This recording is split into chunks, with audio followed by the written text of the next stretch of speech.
Recently, we took part in an event at Countryfile presenter Adam Henson's farm in the Cotswolds.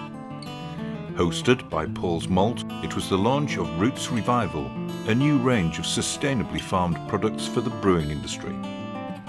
It's a range that we, along with Soil Capital, have helped to develop, so we were delighted to see the industry being introduced to this range, which looks to support malting barley growers in reducing carbon emissions, managing soil sustainably and promoting biodiversity.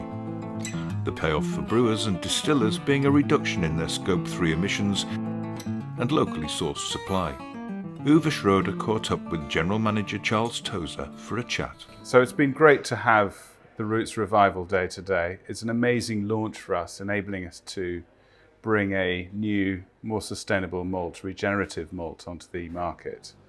And we're thrilled to bits with the partnership that we've got with Soil Capital and Cefetra Ecosystems. It's something that has been developed over a very long period of time. In fact, the first conversations I had with your team, Uwe, were 2 years ago. And we said this is the need that we have from the market. And your guys went away, thought about it very hard and worked with the farm traders and a lot of farmers up and down the country to bring a solution to us, which enabled us to have a regenerative product, which has been launched today. Soil Capital have enabled that. We've got a global partnership with Soil Capital, which is amazing.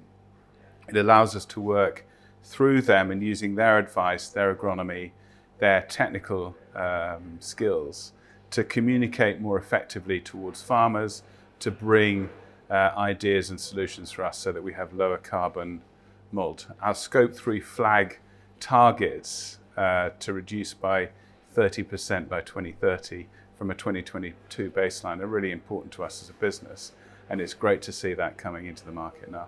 Yeah, we certainly love the idea of being active in a supply chain that is so well defined.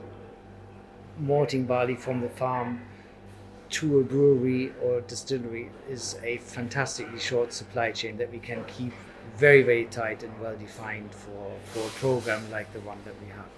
It was encouraging to see the delegates engaging so readily with the Roots Revival programme and regenerative farming practice. Cause for some optimism going forward. Thinking longer term, what do you expect to, in terms of developing the partnership that we have now started with the multi-year agreement? Yeah. How do you see that developing? Well, it was great to see Cefetra Ecosystems coming forward with the first ideas on this. And it was really pioneering of you to do that, and we're very grateful to it. It's amazing for us to be able to have a proposition for our customers, and we can only see that growing. As the customer demand, the consumer is pulling through lower carbon requirements, more sustainable products onto the market. I can only see that growing. I think the question for me today is how are the breweries going to be backing that with claims on pack and their own ambitions. We've got some really constructive conversations with many of them happening today. The distilling sector, which is thinking about a product which will be consumed in 10, 15 years' time, is probably ahead of the curve on that.